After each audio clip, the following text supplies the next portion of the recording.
जय गुरु जी, शुक्राना गुरु जी। ओम साईं राम। जय बाबा नीम करोली महाराज की।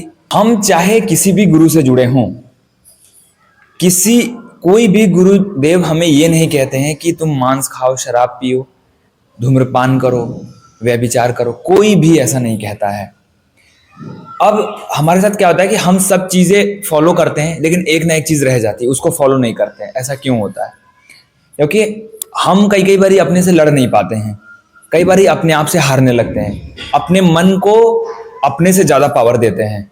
जैसे मान लीजिए कि आपके दिमाग में कुछ आया कि चलो आज खा लेते हैं, क्या दिक्कत है, आज पी लेते हैं, क्या दिक्कत है। नहीं, वहीं पे अपने मन को रोकना है, वहीं पे आपको स्ट्रांग दिखाना है, वहीं पे प्रार्थना करनी है कि हे प्रभु, हे गुरुदेव, मुझे इस विचार से बाहर निकालो, मेरे अंदर ये क्षमता दो कि मैं इससे लड़ सकूं और आगे निकल सकूं, इस चीज को त्याग सकूं। जो भी हमारी सोल्स हैं, जो भी डिवाइन सोल्स हैं, उनको एक बात समझनी होगी कि मांस, शराब, सिगरेट स्मोकिंग, ये सब चीजें उनको एनर्जेटिकली लो कर रही हैं। कहीं ना कहीं एनर्जीज में कुछ ना कुछ दिक्कतें आ रही हैं इसको कंज्यूम करने पे। जब भी आप इसका सेवन करोगे आपको नुकसान होगा। अगर शरीर में नुकसान नहीं हो रहा है तो एनर्जी में नुकसान होगा, आत्मा में नुकसान होगा। आप कहीं ना कहीं अपनी पोटेंशियल को नहीं समझ पाओगे, पीछे हो जाओगे। कोई भी एकदम से नहीं छोड़ पाया है, लेकिन धीरे धीरे छोड़ा है और छूट गया है। धीरे धीरे प्रार्थनाओं के बल पे सबने छोड़ा है। तो आप भी इसको छोड़ना सीखिए, आप भी छोड़ने की कोशिश कीजिए, हिम्मत दिखाइए। बहुत छोटी सी चीज है, लेकिन धीरे धीरे धीरे धीरे ये हमें अंधकार की तरफ ले चली जाती है। अगर हमारा परिवार है तो परिवार अंधकार में जीने लगेगा। आपकी जो सोचने की और जो डिसीजन लेने की क्षमता है उस पर असर पड़ेगा। बहुत छोटी छोटी चीजें हैं जो बहुत बड़े बड़े जगहों पे बाधा डाल देती हैं।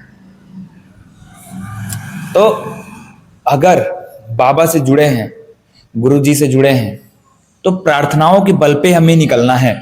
वैसे तो जब हम बाबा से जुड़ते हैं, गुरु जी से जुड़ते हैं, तो गुरु जी की शक्ति ही इतनी ताकतवर है। गुरु जी अपने आप में एक शक्ति है और हम वैसे ही छोड़ देते हैं। हम वैसे ही इन सब चीजों से दूरी हो जाती है हमारी। नाम जप, मंत्र जाप में इतनी शक्ति है, इतनी ताकत है, इतना बल है कि ये चीजें तो कुछ नहीं है उसके आगे। लेकिन फिर भी हमारी शिकायत रहती है कि गुरुजी, बाबा, हम छोड़ नहीं पा रहे हैं, हमारे अंदर वो चीज निकल नहीं पा रही है। निकलेगी।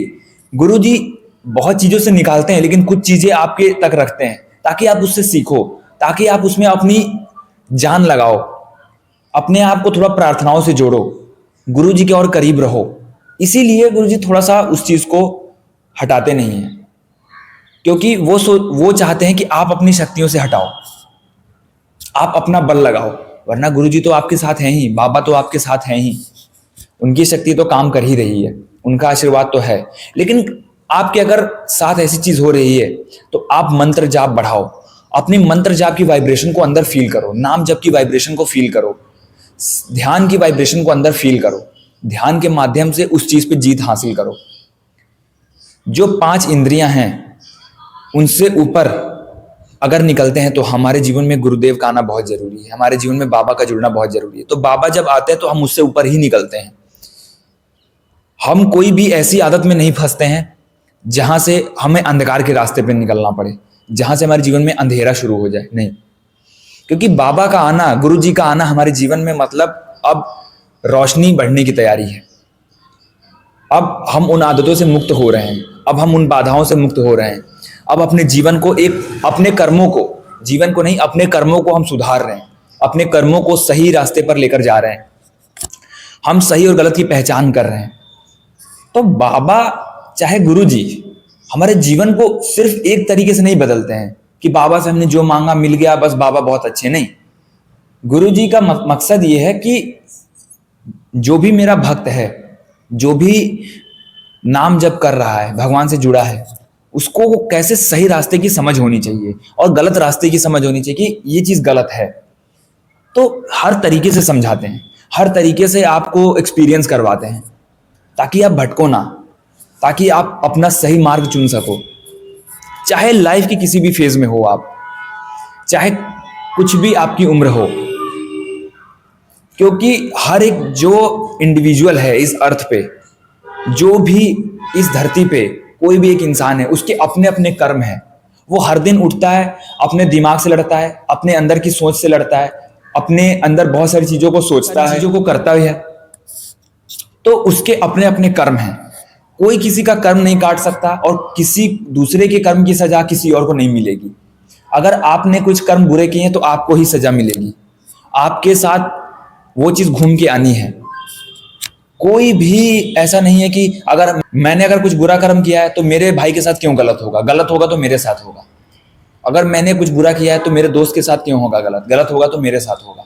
ऐसे ही जब हम कुछ सही करते हैं तो सही करने के लिए भी किसी और के साथ नहीं होगा। अगर हम सही कर्म कर रहे हैं, सही कर्मों को आगे रख रहे हैं, तो हमारे साथ भी सही कर्म होगा, अच्छा ही होगा।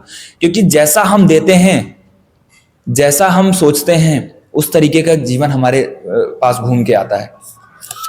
अच्छा सोचो, सही कर्मों को फॉलो करो, गलत करने से बचो, गलत सोचने से बचो। अगर किसी का फायदा नहीं कर रहे हो तो नुकसान ना करना।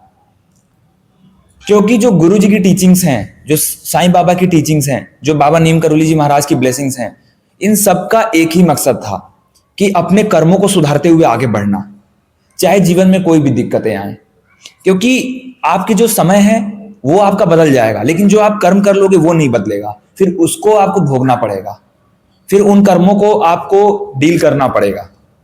अगर आपने किसी के साथ बुरा किया तो वो बुरा आपके साथ, आपके पास घूम के आना तय है। समय बुरा अच्छा होता है, पैसे आते जाते रहते हैं, लोग आते जाते रहेंगे, लेकिन कर्म नहीं बिगड़ने चाहिए। कर्म बिगड़ गए तो हम अपने जीवन में एक स्टेप पीछे चले जाते हैं। बस मांस, शराब, सिगरेट, इसका भी यही हाल है। जैसे हम मान लीजिए कि 10 दिन तक हमने इस चीज को हाथ नहीं लगाया, 11वें दिन अगर हमारा मन किया और हमने हाथ लगाया, फिर हम 10वें दिन जहां पे शुरू में थे, पहले दिन, वहीं पे आके खड़े हो जाएंगे। मतलब फिर हम एक स्टेप पीछे चले गए। क्योंकि जब हम सुधार करने की प्रक्रिया में होते हैं, जब सुधार करने के प्रोसेस में होते हैं, तो हमारा एकमात्र फोकस होता है सुधार करना। लेकिन उससे भी बड़ा फोकस क्या होना चाहिए कि हम अपने उस समय को, उस एनर्जी को, उस मन को किसी काम से जोड़ दें, किसी मकसद से जोड़ दें, सेवा से जोड़ दें, धर्म से जोड़ दें। आप देखोगे कि ऑटोमेटिक आपकी एनर्जी जो तामसिक वाली है वो कम होने लगेगी, रिड्यूस होने लगेगी, क्योंकि अब आपकी एनर्जी उधर लगनी शुरू हो गई है, सेवा में लगनी शुरू हो गई है।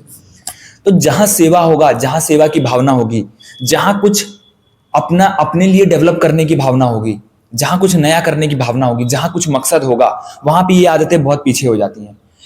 समय समय पे ये आदतें, समय समय पे जो भावनाएं हैं निकल के आती हैं, लेकिन हमारा मकसद ऊंचा जब होगा तो ये सब चीजें छोटी हो जाती हैं, फिर इनकी जगह नहीं रह जाती हमारे जीवन में। तो इसी तरीके से बाबा या गुरुजी हमें यही सिखाते हैं, इनकी टीचिंग्स हमें यही सिखाती हैं कि कैसे अपने कर्मों पर ध्यान देना है, ना कि किसी लोगों पे, ना कोई दूसरे पे, ना किसी ने कितना अचीव कर लिया। नहीं, आप अपने कर्म कैसे सुधार रहे हो, क्या आप सही रास्ते पे हो, क्या आपको जो बोला जा रहा है वो कर रहे हो। अगर आप सही रास्ते पे हो तो आपको कोई गिल्ट नहीं होगा, आपको कोई पछतावा नहीं होगा। भले थोड़ा सा लेट होए, थोड़ा सा धीरा है, थोड़ा सा समय लग रहा है, लेकिन आप पीछे नहीं हो, आप भी वहीं हो। आप अपने जीवन में वहां पे हो जहां पे होने चाहिए, एग्जैक्ट वहीं पे हो। कुछ भी गलत नहीं हुआ है आपके साथ, बस कर्म पे ध्यान देना है। हर दिन हम उठते हैं तो हम क्या करते हैं, कर्म करते हैं।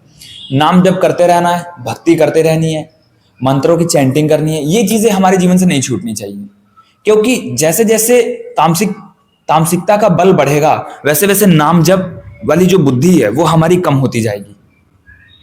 क्योंकि ये जो तामसिक चीजें हैं ये ओवर पावर कर लेगा, तामसिक जो बुद्धि है ये इसको ओवर पावर कर लेगा। तो हमें नाम जप की पावर को इतना बढ़ाना है कि इसका बल इसको ओवर पावर कर जाए, मतलब इसके आगे कुछ टिके ना, सब चीजें नीचे हो जाए।